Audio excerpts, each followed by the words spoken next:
All right, welcome everyone. Tonight we're going to talk about Wall-E, the Disney Pixar movie that came out in 2008, animated film, an hour and 38 minutes, 8.4 on the IMDb, 96% Rotten Tomatoes, and 94% of Google users like it. It's a good movie. I really enjoyed it, and we hope that you've already seen it. We're going to analyze it from a couple of different perspectives here. And here is the Google description. Oh, and by the way, we're the Last Nighters. My name is Daniel, and Robert is my co-host.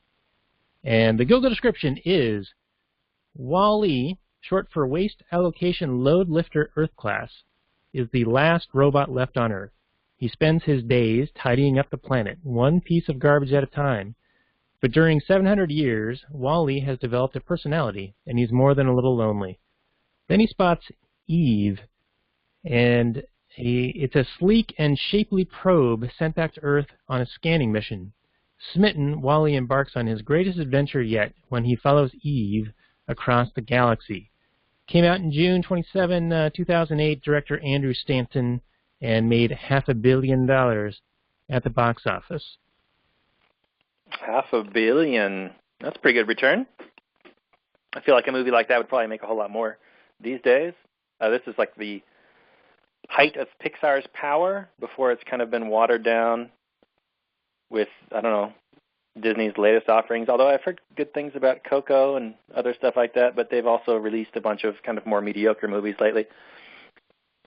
But yeah, this is I think this is one of Pixar's better works. It's definitely a love story that tugs at the old heartstrings. It plays off of loneliness, which I heavily identify with, and it also uses a whole bunch of tropes. The setup and the setting is rather interesting. I think that's probably where we're going to spend most of our analysis on. Yeah, I think that's a good place to start, and so let's go ahead and do that. It's set in a world in the future that has been basically destroyed by humans, by mankind, the garbage can. And it sets it up in such a way to where you basically have a corporation becoming so large and such a monopoly that they essentially become the government, and not only the government, but the government, like a one world government, UN style, but as a corporation. And everything, every service, every product is all provided by this company, by and large. Meanwhile, it's almost like a companion piece to Idiocracy, which came out a couple of years prior to this, where by and large is like a Costco-size store in Idiocracy where it's like a mile long. That's what by and large is in Wall-E. And so I can kind of see a lot of parallels between the two movies, one being directed more at kids, and the other being more directed at maybe the teen audience, as it were. Yeah. And, you know, if you just want to enjoy this movie, you turn your brain off, and you just accept the setting and the setup at face value, I think you can really enjoy this movie. But if you start analyzing, you know, would this ever really happen? And I think that's what we should probably get into. Then it falls down. The idea that any private company is going to turn into some sort of monopoly. Monopolies only exist where government comes in and uses force to help their cronies out in a given area. By and large, the only way they're going to be a monopoly in all these things is if they are the absolute best at providing every single service that every single consumer wants in every single location. And with market competition, that's just not possible, because no one group of people is going to be the best at every single thing and know all that knowledge. There are going to be people all over the world that would be able to compete with, by and large, in other markets that they'd be better suited to serving different customers. Yeah, not only that, there'd be different price points and different quality levels and different strokes for different folks, as it were. And there's a big contradiction in this setup, and that is, okay, you've got this monopoly corporation / government, yet they still feel the need to have billboards and advertising everywhere. Yeah. What's that about? Why would they need to? If they're the only game in town, why would they need to advertise anything? You just go down to your local By and Large, or you work at your local By and Large, or you go to By and Large University, and then it ignores the idea that anybody would be averse to that. In a modern day analogy, we have Walmart, and there are many people that shop at Walmart. There are also tons of people that refuse to shop at Walmart on principle because they believe Walmart to be, I don't know, doesn't treat their employees properly or any given reason. You don't need a reason. You can just not like Walmart, and therefore you would support competition of Walmart. So, yeah, the idea that there's just this one monopoly of business, and then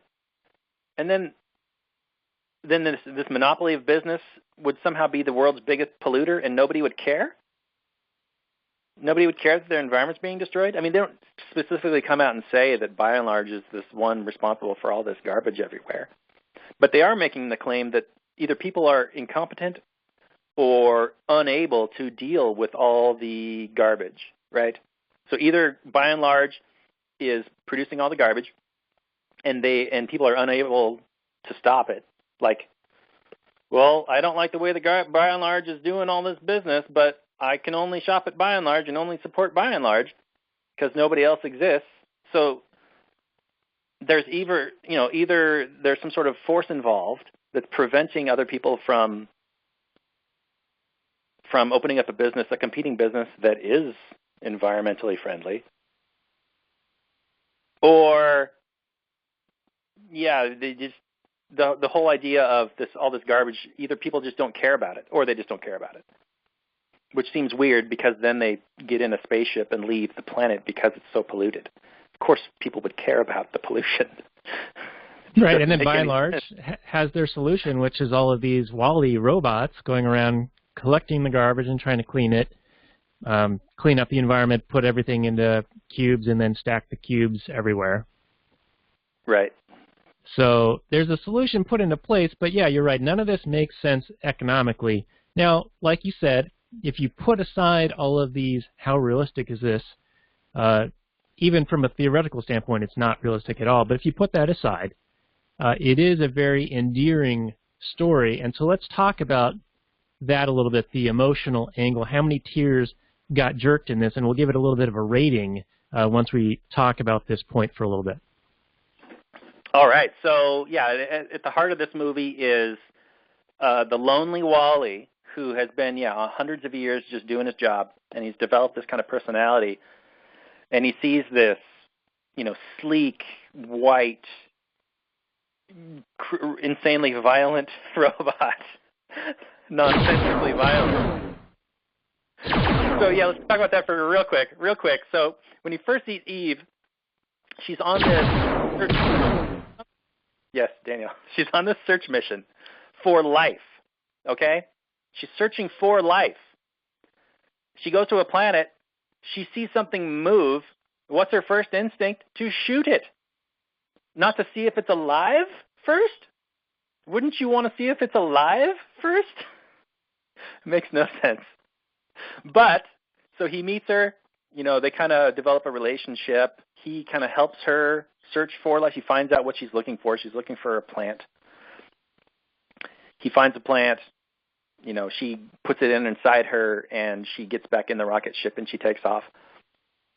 And Wall-E, whose only friend is this little cockroach that eats Twinkies, he kind of refuses to leave her. This is his one chance at companionship and love and whatever. So he jumps on board. And he rides this rocket ship back to this, spaceship in the sky that's ferrying all the last human beings.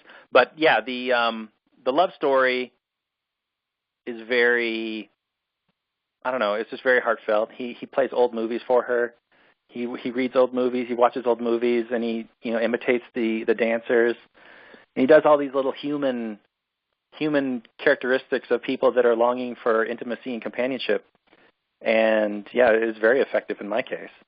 How did it affect you, Daniel?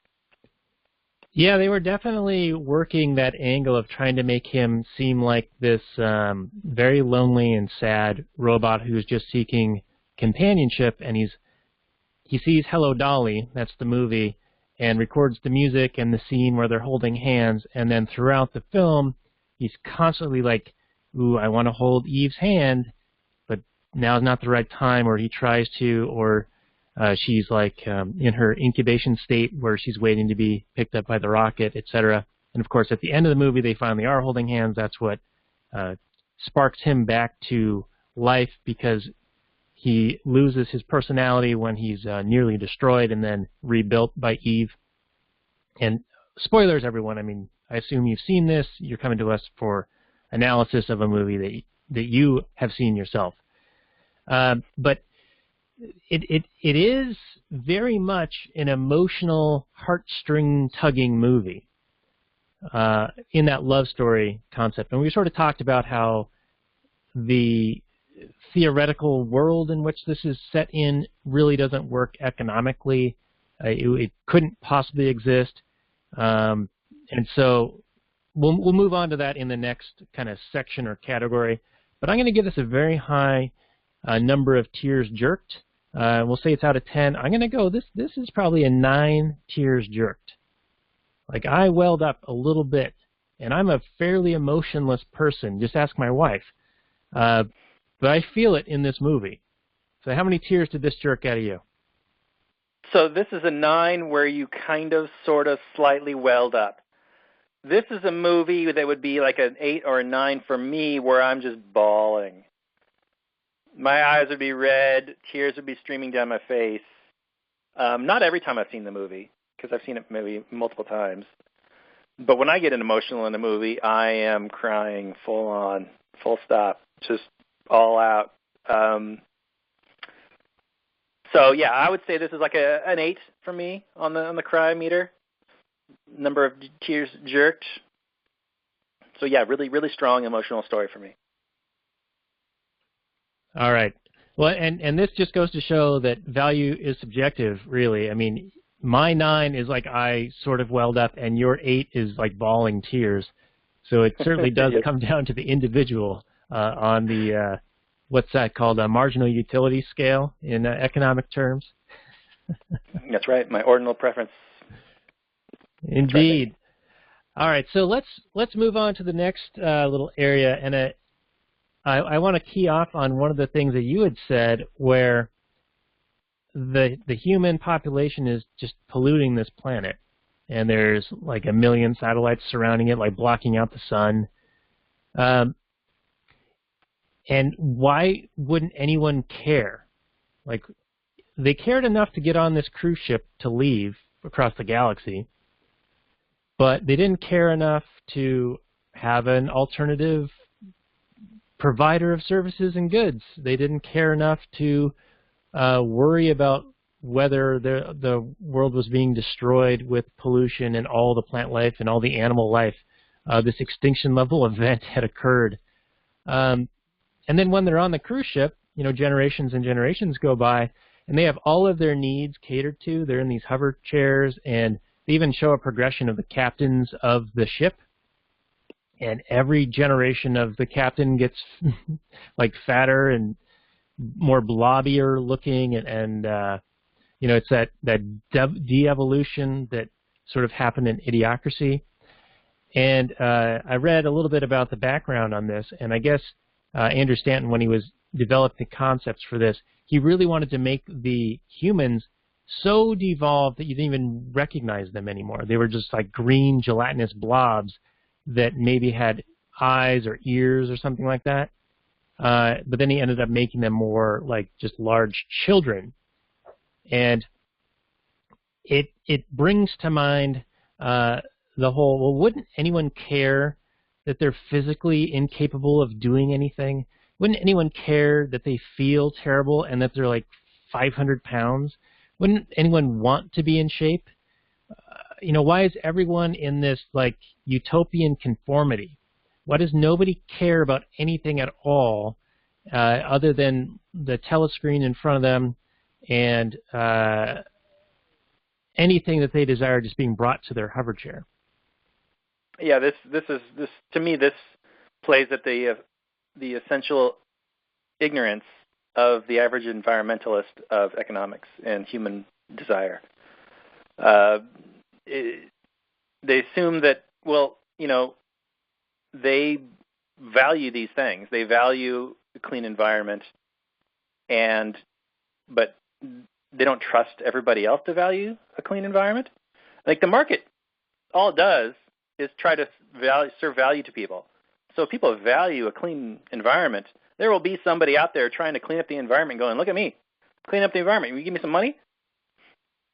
I mean, there would be how many different startups that would be inventing new ways to recycle or, ship all that garbage to the sun or, whatever. I mean, all kinds of different solutions to this problem of pollution, to the problem of all this garbage everywhere. Right, and then the solution on the ship itself is just to throw it out into space, as revealed later in the movie. Just a what in space? Just to throw it out into the void of space. They smash it into the cubes. You remember when he drops down into the waste chute, just like in Star Wars Episode 4? Oh yeah. They're just throwing everything out into space, right? They're just cubing it up and throwing it out, which makes you wonder where all that stuff is coming from. Oh yeah. If they're just throwing away stuff. There's got to be a source of it, or else they started out in a much larger ship. I mean, what are they eating at this point? I mean, it's been generations and they're out in this ship. Are they just eating like Soylent Green? Is that what those shakes are made out of? Well, I think they've got the Star Trek Next Generation style, what do you call those? Yeah, the replicators. Could be. But they can't replicate plant life, apparently. But they can replicate food. So it doesn't make a whole lot of sense. And, so speaking of that plant, okay, Wally discovers the plant in a refrigerator that he cuts open with his like little arc welder thing. How is a plant living in the refrigerator? Yeah. Plants need, I think, a couple of things. They need nitrogen, they need water, and they need sunlight, or else plants aren't really going to do too well. So, yeah, or whatever else they need in that they get out of the ground. I don't know, man. Can't tell you. There's a lot of inconsistencies and things that just happen and exist. I mean, it is a cartoon, so maybe we're being a little bit too harsh on it for not being super realistic. At its heart, this movie is a love story, and they're just kind of like playing off, some random setting and idea, not necessarily that it's super realistic. So, I mean, if you've ever seen Moana, I mean, that's based on that there's these giant god creatures that live in the ocean and stuff like that. So, but this is kind of our bread and butter, so we talk about economics and whatnot, and we'll try and apply it to anything. Because it is a fallacy. I mean, these things don't make sense. Even though the ship is basically your communist utopia where everybody is given the same thing, robots are at your every beck and call and whim. I mean, it's essentially the Venus Project in space. And if people don't know what the Venus Project is, a guy named Peter Joseph was shilling for it a couple of years back. It's this kind of anarcho-communist utopia where it's Marxism implemented by robots, which is essentially what Wall-E is. Now, I don't know if the movie is trying to make a comment on what communism does to you by turning you into a fat blob of shit, when you have no purpose in your life, when you have nothing to strive for, when all your whims are catered to. But, like Daniel said earlier, it doesn't cater to every human preference, to everything. I mean, human desire is infinite, and there would be people who would desire to be fit, to feel good, to want to exercise, to want to get out and explore instead of just sitting in there and watching their TV shows and whatever. It's this movie is essentially a caricature of humanity with motivations and preferences stripped out. Right, and a very strong pro-environmentalist message thrown in. Right, but one that makes no sense. I mean, why would you just put up with all this garbage everywhere? Wouldn't you at some point pick it up? Wouldn't you do something? Come on.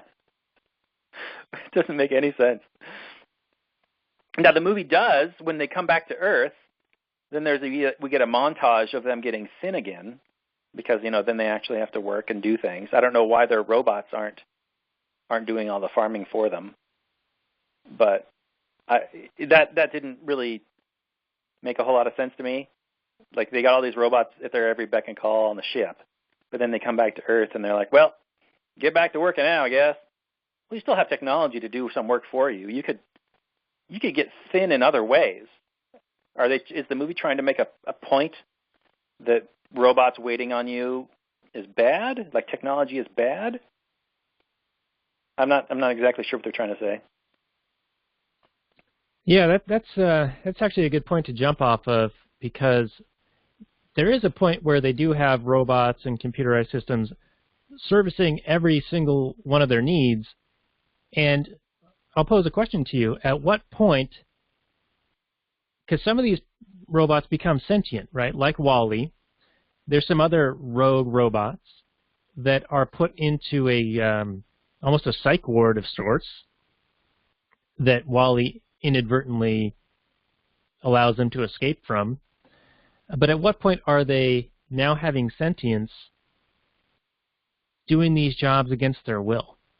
Are they now slaves? And even before that, WALL-E, he's still continuing to do his job of compacting trash and building these monuments of cubes of garbage, Borg-like.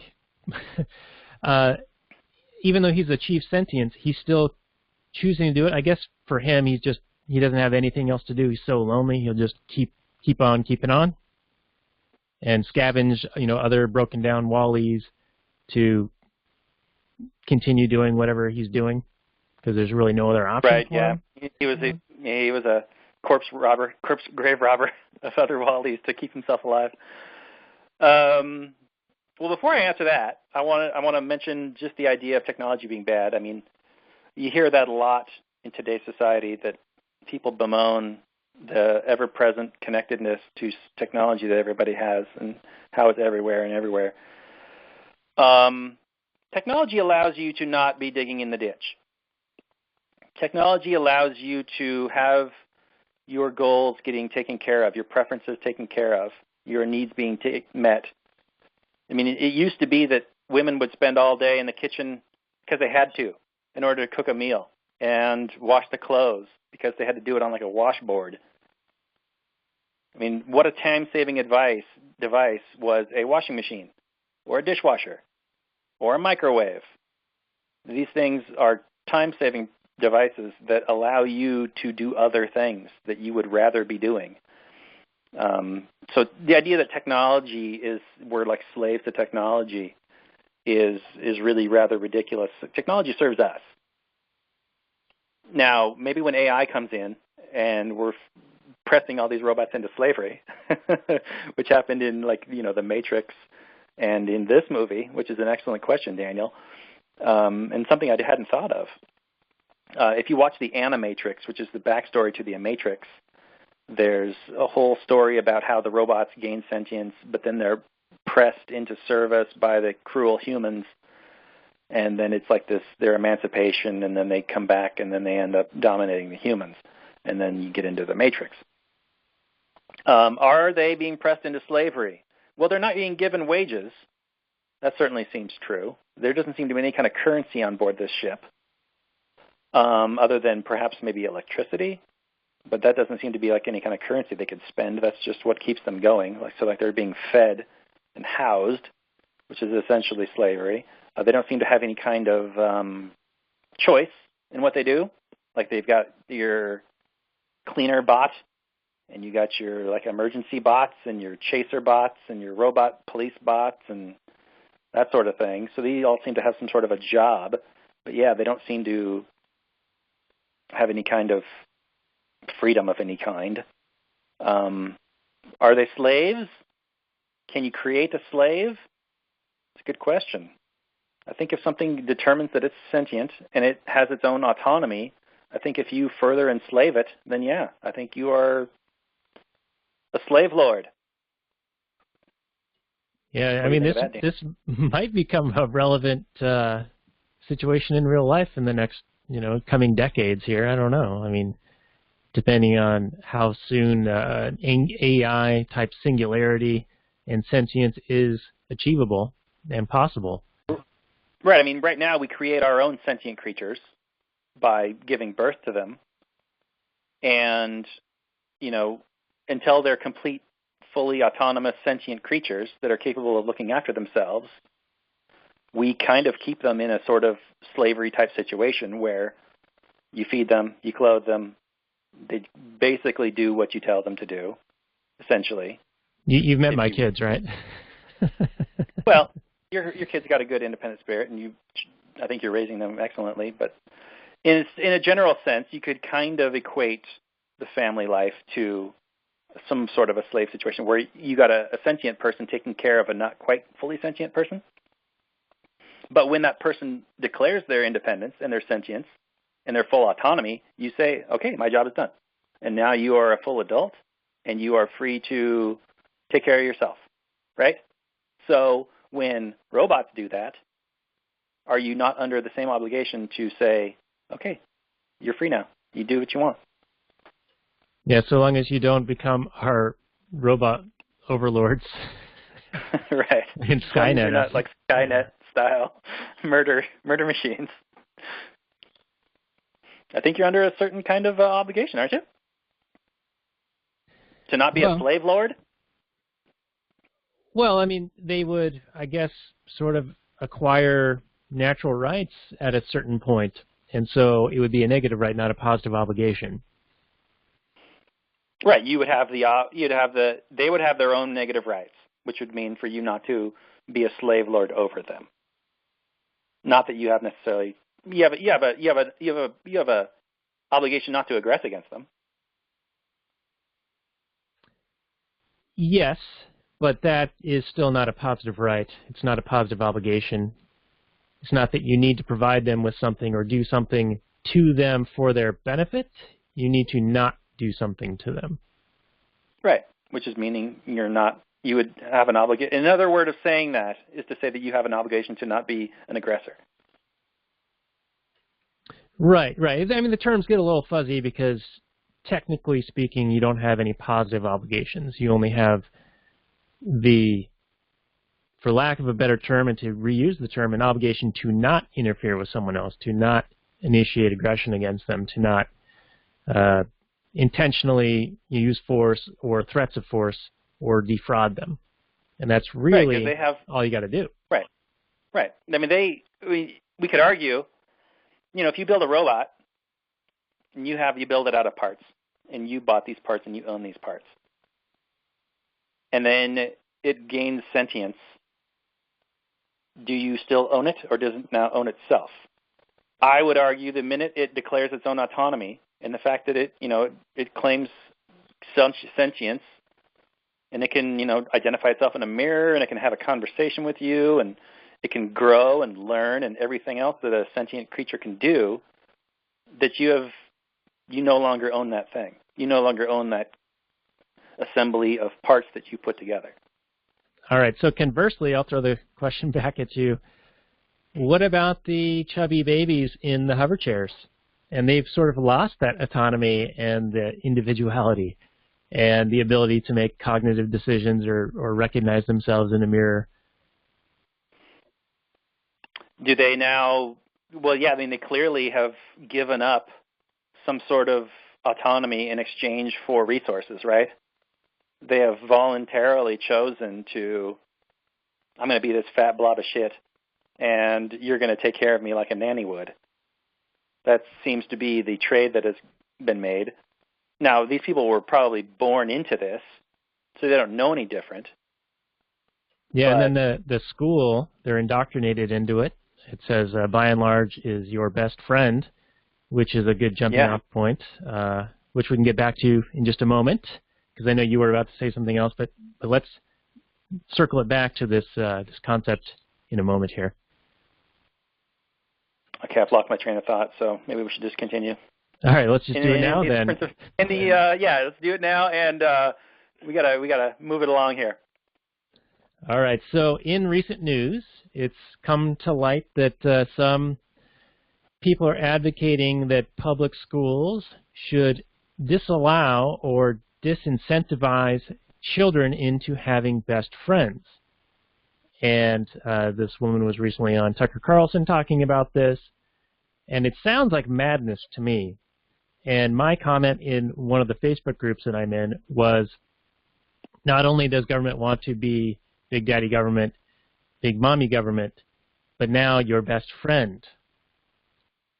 And that reminded me of this line in WALL-E where they say that by and large is your best friend when they're teaching the children in the school on the Axiom ship. Yeah, you wonder where these people get their ideas. It's like Brave New World or WALL-E. They're like, ooh, that's a good idea. Let's do that one. Well, no, I mean, in reality, of course, it's a good idea because best friends end up getting people into trouble more often than not. Government is your best friend anyway, so I really don't see the purpose of having, real bond friendships with other people that you would voluntarily associate with. It's probably best that gets stamped out early. So yeah, the earlier you can get to people to realize that authority is your best friend, the better. All right, I don't know where my co-host went, but someone has taken his place. No, I'm joking, obviously. In all seriousness, yeah, these are monstrous people. Friendships that you try in early life is all about trying to figure out how to exist in this world. You are practicing for life. You're practicing for long-term pair bonds that come about through the family. I mean, this is just further destruction of the family. It's further destruction of, are we moving into like a world where, women just drop off their fertilized eggs or their regular eggs to some sort of a hive hatchery, and then men drop off some sperm, and then the people are grown and they're put into this Borg collective? It seems to be that's the way we're going. As an individualist, I strongly, of course, disagree. People need to be left free to pursue relationships as they wish. This is what kind of horrific thinking brings this about? You guarantee you that this person also supports gay marriage, which is two people voluntarily choosing to be with one another and to having commit a best to one friend. Another. Having a best friend. Having a best friend. So, what kind of monster would come in and say, "No, this is a bad idea"? Because it makes other people without best friends feel bad or something like that. Because it's exclusionary. Like, this is my best friend. You're not my best friend. No, we're just all friends. No, people can choose to associate how they wish. And it's great that kids would choose to have a best friend and live life and have that support throughout life. This is utter insanity and nonsense, and I'm interested to hear your take on it. Well, not only that, but so if there's sort of this imposed policy of you must widen your circle of friends, you must be friends with people that you don't particularly like or have anything in common with, it also stunts social learning, right? Like, if it's imposed upon people to be your friend, then you don't have to learn to be a pleasant person. You don't have to learn social skills and how to interact with people and how to develop those things to be a better person who attracts people to them, right? It becomes this crutch that actually stunts the growth of the personality and of the individual. And I can't imagine why anyone would advocate for this. I mean, this is the snowflake culture run amok. This is the participation trophy parenting people. This is saying that, you don't need to try harder. You don't need to become a pleasant person because everybody has to be your friend. So you don't need to become an actually pleasant person. You have to develop social skills. I fear for the people that come out of school with these ideas. Yeah, because then once they're thrown into the real world, it's like they have no way to cope with it. Right, and it's often these same type of people who talk poorly of homeschooling and homeschooled kids because, well, you need to have them socialize and learn how to interact with people. Well, now you've got the same, essentially, or potentially the same people saying, oh, well, now we need to stunt their social growth and force them to, interact with people that they may or may not like. And it's just, it's a really strange thing. So, yeah, we can move on from this topic, but I just wanted to call that out because it's the height of hypocrisy. Like you were saying, it's like the same people calling out homeschoolers and also people who are supportive of any sex, if that's still a thing, being together, being married, being best friends with each other. So it just seems very hypocritical and illogical. Yeah, it's brutal. I hope it gets smashed down and smacked down. Like this idea is just the worst, dumbest idea ever. I mean, I hope people hear about it, shine it off in the light of day. I mean, sunlight's the best antiseptic. So let people know what their dumb ideas are so we can smack them down and hopefully explain to these people what a terrible idea it is. Because, it's probably born out of some kind of good intention, right? Because you've got like some lonely kids, some Wall-E type character sitting in class that nobody likes because he's mean to everybody or whatever. And so he doesn't have a best friend, and so, they encourage all the kids to be nice to him and befriend him anyway, even though he's just a total piece of shit. And yeah, like what's the incentive for that piece of shit kid to ever be not a piece of shit? There isn't one. So he's going to grow up to be a piece of shit. He's going to get out into the real world, and he's only going to be able to get a job that involves, I don't know, robbing people or being out somewhere where it's really dangerous and something you don't have to actually talk to anybody.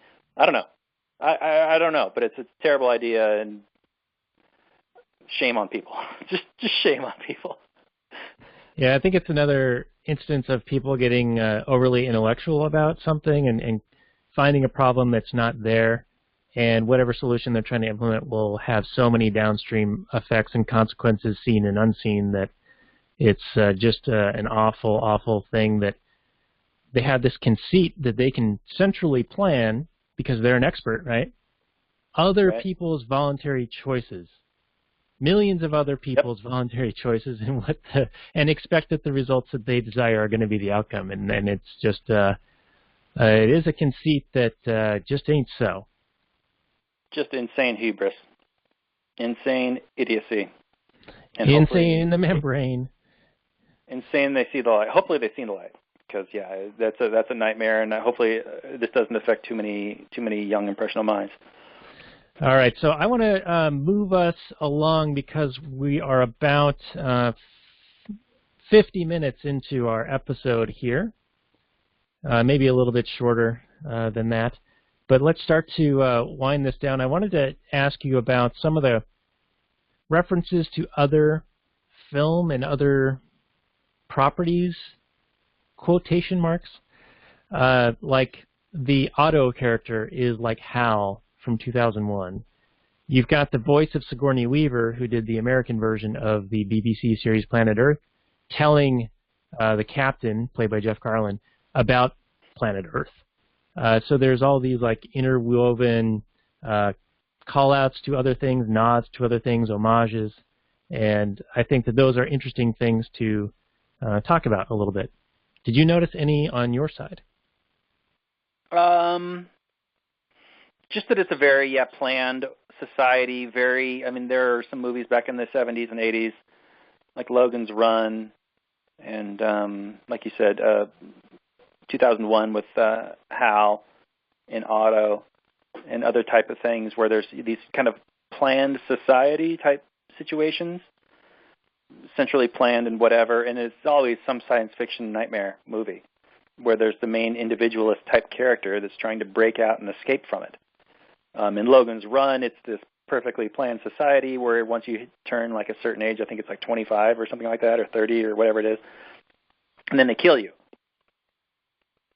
And in this movie, yeah, it's a very nightmare scenario. You wouldn't want to be living on this ship, even though you're getting all you're catered to.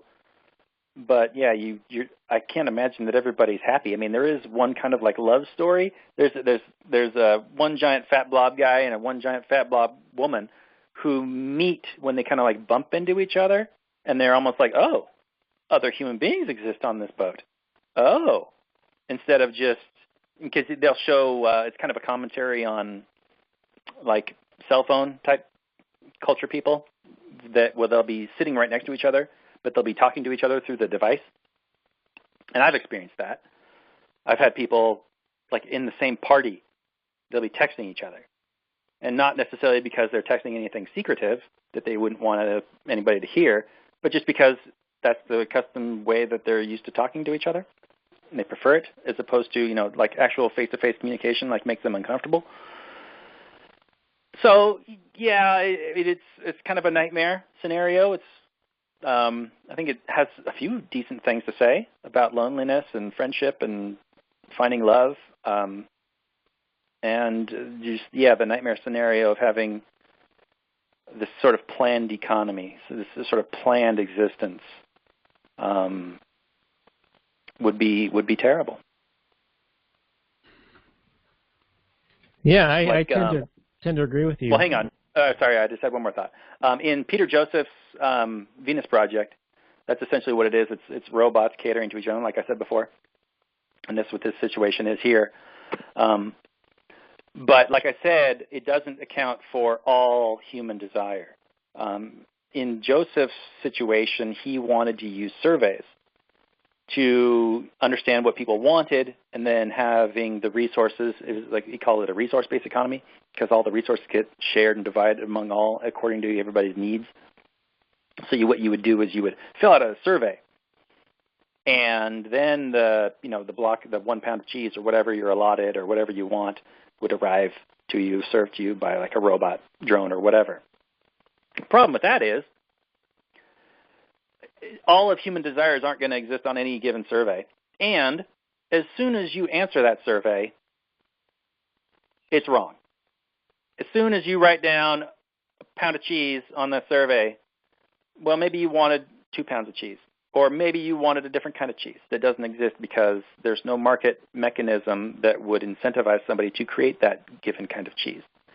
You're not going to get the insane variety. I mean, it's why when, like Boris Yeltsin or Mikhail Gorbachev came over, I think it was Boris Yeltsin, came over to the United States and walked into just the average supermarket, he was like, no way, this has got to be a setup.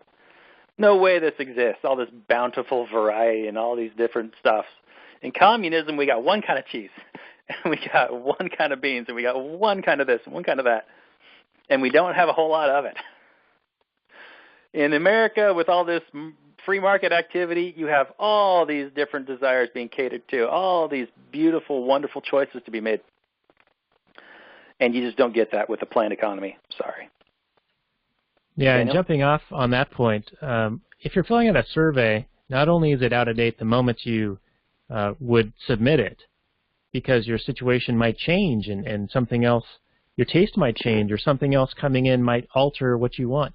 But what would prevent you from putting way more than you actually need, and who would verify what you legitimately need versus not? I mean, everyone would be incentivized to put as much down as possible.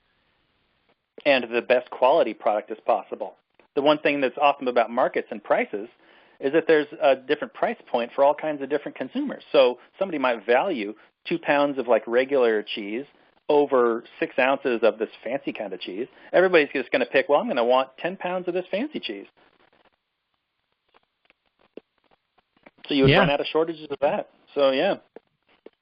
Yeah, it's definitely something that would not work. And a lot of people make the argument that, this guy, Mises, he was an economist, he confronted the socialists with an economic calculation problem, and one of them tried to come back with, well, we'll just have computers solve for this.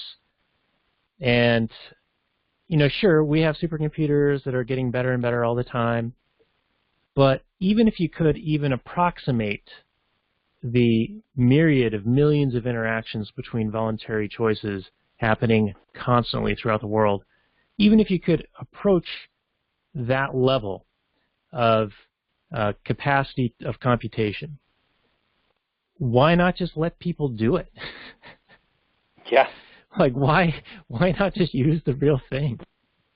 Yeah, I mean, the great Misesian insight is, right, is that prices is information, right? I mean, so, and human beings just generate this information just as a matter of course, like you said, through all their countless voluntary interactions. So you have this wonderful resource, which is the market, which is all these prices for values and goods. Why would you go to all this work just to try and maybe kind of make a worse replica of it? It doesn't, just let it happen as it is. You're going to get a better, more accurate, so it's 100% accurate. I mean, if you get rid of all the government influence and all that kind of bullshit, you would have a perfect, free market. You would have perfect prices. But yeah, why even bother going to all that effort to create something that would only be a pale imitation of it? All right, so let's kick the economics into the dustbin here and move on to our overall impression of the film and our rating, which is still going to be just out of 10, 1 decimal point deep. I'll start with you. Okay, well, yeah, I think it depends. I could review this movie a number of ways. I mean, if you're talking about just pure romance enjoyment, love story, lonely robot seeks friendship and gains friendship and tells a fun story, then this movie is, like a high 8, like an 8.6, 8.7 type situation. If you want to get into, well, for Robert, the economics analyst type person, then this movie is more along, like a 4 or a 5. Every movie, most Hollywood movies are going to have all kinds of economic fallacies. It's really hard for somebody thinking economically to watch many movies that are set in some sort of dystopian situation or whatever like that. Outside of something like a 1984 where, the enemy is government. I mean, everybody, I think, can foresee and see that as being a terrible thing and what kind of a nightmare scenario that would be. But in a situation like WALL-E where the economic situation of the setting is so ridiculous that you really have to turn your brain off, then, this movie's more like a 4 or a 5 in that terms. You can't factoring in the love story and whatnot, but then you're just like, well, I just can't get past. If you can get past the economic fallacies, then I think you can really enjoy it in terms of the heart and the love story, just taking the setting as for what it is. So overall, I'm going to say 7.2. Overall, 7.2. Taken in, I'll count off of that. All right, 7.2 from Robert. So my overall, you're right, it does have many different angles at which you can look at this thing. I mean, from the love story and the lonely robot finds companionship and grows a relationship with someone is very heartwarming and heart-wrenching because he sacrifices himself to help her satisfy her mission, which results in them coming back to Earth. And so you have that hero and that sacrifice for someone else for a greater satisfaction, right? To further something along bigger than themselves, and that has certainly an emotional appeal to it. But there are so many economic fallacies. There is so much of a pro-environmentalist message, and don't get me wrong, I love the planet Earth, and I love having a cleanish environment. But many of the problems that we see are not going to be solved by the solutions posed or proposed by green policies, right? Most pollution is the result of government and not allowing markets to work, not having private property, and not having protections for private property in a market system that would allow people to seek damages or restitution for people polluting or destroying their own property. And let alone the biggest polluter on the planet, which is the military. And that's something that is a quick Google search away from just about anyone. But the biggest users of fuel and resources and creators of garbage and pollution is militaries around the world, and they are, of course, extensions of government. So, all told, not to mention all the things they just outright destroy, right? Right. Bombs, buildings, and bombs, and those don't just make beautiful fields. They make rubble piles. Right, and then let alone, and I know this is supposed to be an overview of WALL-E, but a lot of those green policies would impact the poorest people on the planet, like those living on the margins, the most, because they use more polluting type things to satisfy their daily needs, right? Cooking, having water, being able to survive. And if a lot of those things were eliminated or legislated out of possibility, then you potentially have millions of people's lives at risk. And so that's often an unseen consequence of if these policies were put into place. So anyway, back to WALL-E, which is a lovely, heartwarming story, children's story. And my kids like this movie a lot. For me, I have a bit of a nostalgia for it, and so I'm going to give it a pretty high score, a 9.0 on the Richter scale, because I'm looking past all of the problems with it and just at the story. Because it does give us plenty to talk about, and we could go on for probably another hour easily. But I think we should wind this one down here. So this has been our episode on WALL-E, and you can find our other reviews at lastnighter.com and also at the YouTube channel. So subscribe, like, share, and all that good business. And thank you very much for joining us. I've been Daniel, and my co-host is Robert. Take care, everybody.